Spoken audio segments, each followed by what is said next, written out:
Un riesgo que aquella persona que se considera voluntaria y cree poder ayudar, contribuir a la medicina, a chequear un medicamento, hacerse una prueba con él, además tiene una connotación altruista, ¿no? Porque ese medicamento será para el bien de la sociedad. Así que merece una legislación y se lo queríamos preguntar a la ministra, dándole la bienvenida. Ministra, gracias por venir.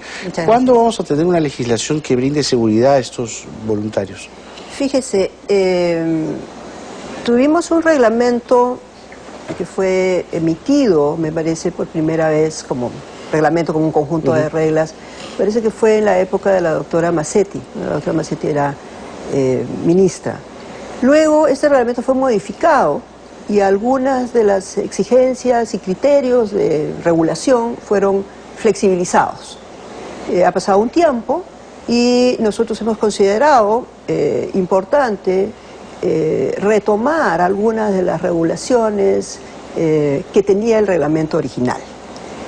Por ejemplo, nos parece importante restablecer las pólizas que podían cubrir a estas personas que voluntariamente se someten a estos ensayos clínicos por cualquier riesgo que pudiese ocurrir y pudieran estar cubiertos permanentemente de cualquier riesgo.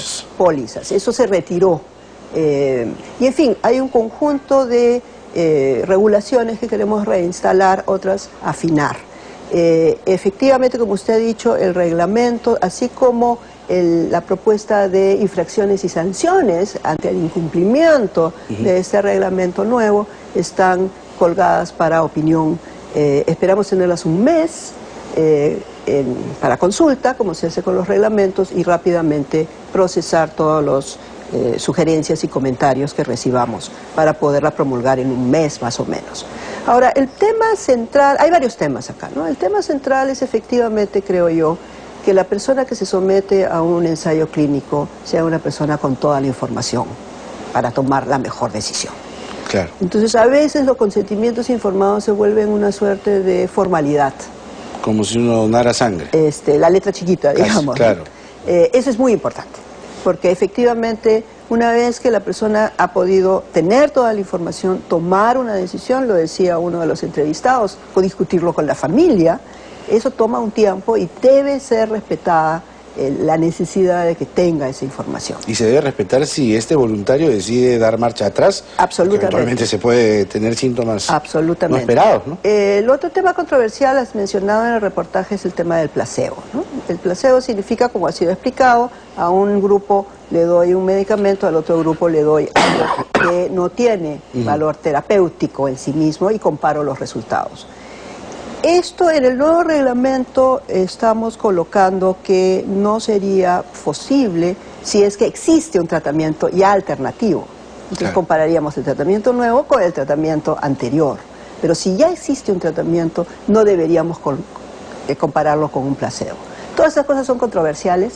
La norma no tiene la finalidad de restringir la investigación, pero sí tiene la finalidad de reinstalar algunos derechos que creemos que son importantes, preocuparnos por que sea una decisión informada y controlar o regular que se cumplan todos los preceptos Sobre todo porque son voluntarios, ¿no? Éticos. Acá los ensayos clínicos tienen un componente ético muy importante. Los comités de ética son absolutamente indispensables. Nosotros hemos venido haciendo una serie de seminarios internacionales, hace poco hemos traído expertos internacionales que han tratado el tema de la ética detrás de la investigación médica. Creemos que trabajar con los propios investigadores los aspectos éticos es absolutamente fundamental, porque más allá de las regulaciones, la verdadera garantía de salvaguarda de las decisiones del paciente están en el médico, en los que hacen los ensayos clínicos. Pues, claro, ellos y son esa los que confianza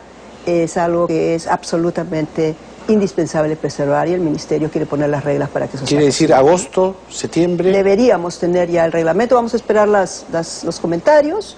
Creo que va a ser muy interesante. Si es necesario tener eventos más abiertos para discutir estas sugerencias y deliberar sobre la mejor ruta hacia adelante, con gusto lo haremos para que el ciudadano se sienta protegido. Ahora sí, vayamos de lleno a las facultades que está pidiendo su portafolio. Son 500 millones de soles, se ha informado que le costaría al Estado poner de cabeza, como usted ha descrito, ¿no?, esta reforma a la salud pública. ¿Cuáles son los ejes centrales de esta reforma? Efectivamente, nosotros observamos, ustedes registran, instituciones como la Defensoría, la Contraloría nos informan por informes muy acuciosos, y la ciudadanía lo sabe. La situación del servicio de salud está por debajo de las expectativas y las necesidades de los ciudadanos. Constatar eso no es difícil. Hacerse cargo de que esta es una situación que tiene que cambiar y que tiene que cambiar por decisiones tomadas ahora es algo que, digamos, es lo que anima a este esfuerzo que estamos haciendo en el Ministerio de Salud con todo el Consejo Nacional por pedido del propio presidente. El presidente en enero nos dijo cuáles son las propuestas de mejora, les doy 6 meses para ponerlas sobre la mesa. Este pedido de facultades responde de alguna manera a la identificación del conjunto de medidas, cuáles son las que requieren modificación legislativa. ¿Cuál es una central que apunta, me parece a mí, a mejorar en los tiempos de espera, las largas colas, en fin, todas las características poco atractivas y perjudiciales para el ciudadano? La central tiene que ver con este asunto efectivamente de poner el sistema de cabeza. ¿Por qué tenemos colas largas en los hospitales? ¿Por qué la gente se tiene que levantar tan temprano? ¿Por qué hay hacinamiento? Es porque tenemos un sistema basado en el modelo hospitalario. Todos tenemos que ir al hospital. Para cualquier cosa hay que ir al hospital. Hemos construido un sistema centrado en el hospital. Lo que necesitamos es tener más cerca el servicio. ¿Cómo así? Tener un nivel de atención que permita que el ciudadano tenga más cerca de su casa, médicos familiares, las especialidades más cerca, para que no tenga que ir a los grandes hospitales para atender cosas que pueden ser atendidas. ¿Atención a casa? No sé si vamos a lo que estamos llamando son establecimientos que tengan mucho más cerca de las familias las especialidades básicas. Pequeñas postas. Establecimientos, no son postas, son centros de salud, pero con capacidad de resolver los problemas. ¿Ambulatoriamente? Ambulatoriamente, algunos con hospitalizaciones que no requieran alta complejidad. ¿Cómo le llamaríamos a estos hospitalitos? Son hospitales secundarios. Hospitales secundarios. ¿No? ¿Y eso qué significa? Eso significa que vamos a desalentar de alguna manera estas largas colas, citas acumuladas, porque el ciudadano va a tener un servicio más cercano. ¿Y por qué esto es importante? Porque está demostrado que entre el 70 y el 80% de las necesidades de atención de salud se resuelven en ese nivel. A ese nivel. A ese nivel, claro. Está demostrado que no se requiere ir a un hospital de muy alta complejidad para resolver el 80% de las cosas que requerimos atender. Está a haciendo la usted población. lo que de alguna forma, salvando las distancias, ¿no?, pero hicieron los bancos hace 30 años con los cajeros automáticos, digamos. O sea, desconcentrar, ¿no? Es un buen símil, ¿no? Es un buen símil. Porque la idea es que el ciudadano tenga el servicio más cerca, más rápido, más oportuno, pero con calidad. ¿Y quiénes integrarían estos hospitales secundarios? Nosotros queremos, y aquí viene la parte laboral y remunerativa, que es tan importante de esta reforma, que tiene que ver con 2 temas. Uno, reconocer el retraso salarial que tienen en general, el personal asistencial en salud, pero ligar todas las mejoras progresivas remunerativas que queremos hacer como Estado para reconocer la labor del personal de salud con compromisos de desempeño. Eso es muy importante, porque tenemos que todos comprometernos efectivamente en mejor trato, horarios extendidos, turnos de atención que empaten con la vida de las personas. A veces abrimos los establecimientos cuando las personas ya fueron a trabajar.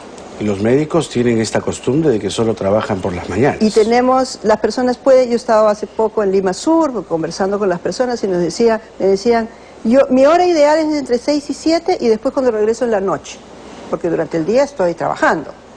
Y esas son justamente las horas donde está cerrado.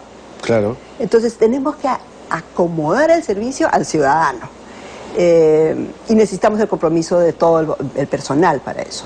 Y después necesitamos incorporar nuevo personal. Hay una escasez de las especialidades básicas en el Perú muy grande. Tenemos una concentración de los especialistas en Lima. Si hablamos de las regiones, permanentemente el pedido de las poblaciones y las autoridades es: no tenemos especialistas, no tenemos pediatras. Estamos hablando de especialidades básicas. No tenemos pediatras, no tenemos ginecólogos. Entonces tenemos que tener un sector que incorpore a personal nuevo, para lo cual tenemos que acelerar el ritmo de formación. Vamos al personal en un momento, pero para no descuidar el detalle de estos hospitales secundarios que entiendo a mucha gente le puede estar interesando.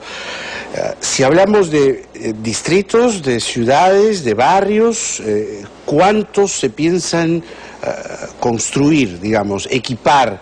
¿Y qué tendría cada hospital secundario? ¿Un médico, dos médicos, un especialista? Si pudiera darnos el detalle. Sí, venimos trabajando ya hace más de un año. El Ministerio ha estado trabajando y nosotros en la última gestión hemos acelerado esto, una planificación con los gobiernos regionales, en los cuales hemos determinado que el país necesita aproximadamente 750 de estos establecimientos. Hospitales que constituyen secundarios. 170 de ellos, estos hospitales secundarios, y el resto es la red primaria alrededor de este hospital. ¿Qué es una red primaria, un hospital? Son el hospital secundario, que les menciono, que tiene estas capacidades de resolver los problemas fundamentales en las especialidades básicas, y centros de salud más cerca de la gente, que constituyen en sí mismo una red.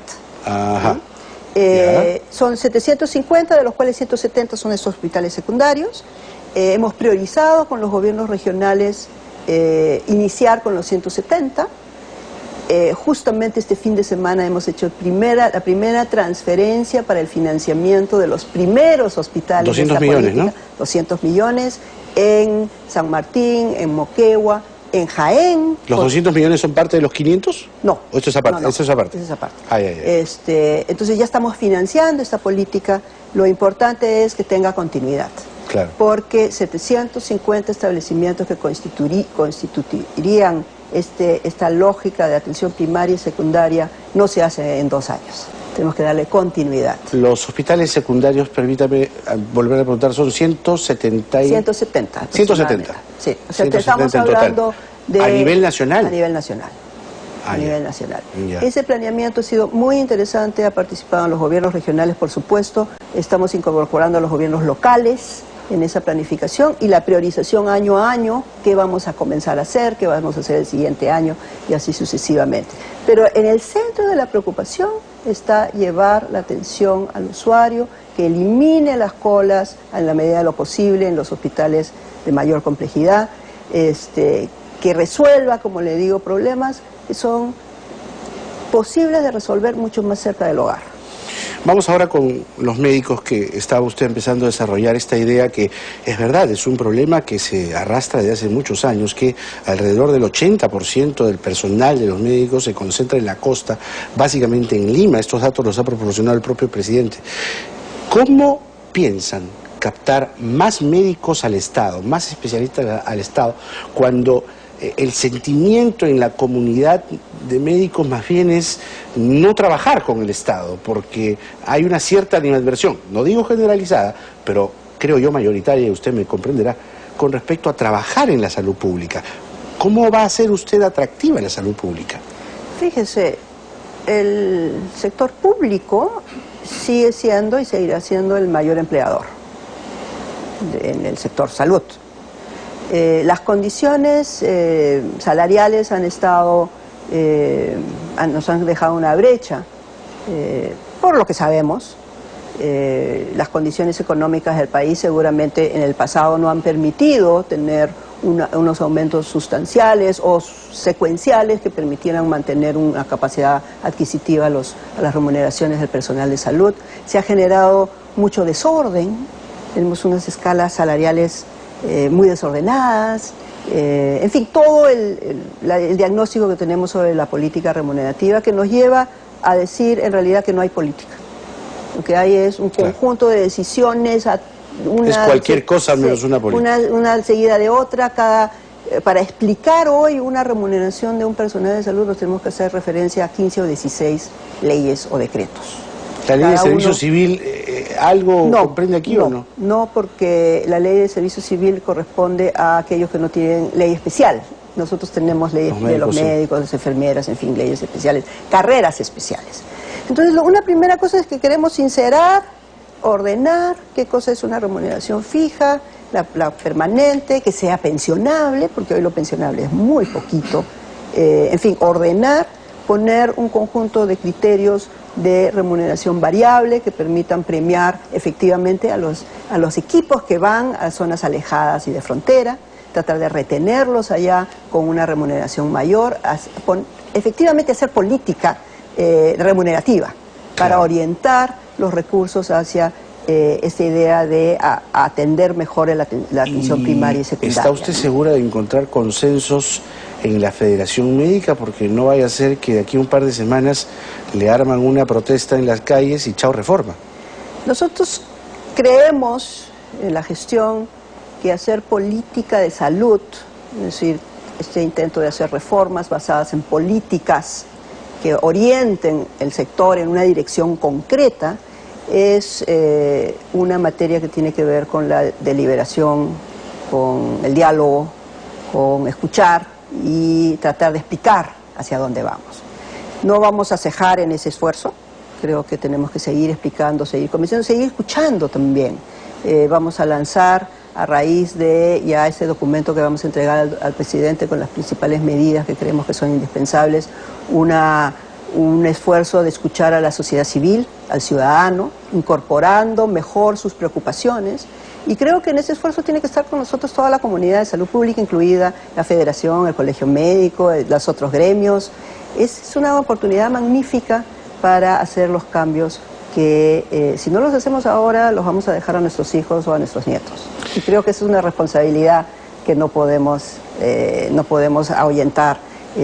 Siendo sinceros, esta reforma de alguna manera sentaría las bases para, a futuro, usted me dirá si es a corto, mediano o largo, tener una salud pública digna de un país que crece a 6 puntos por año.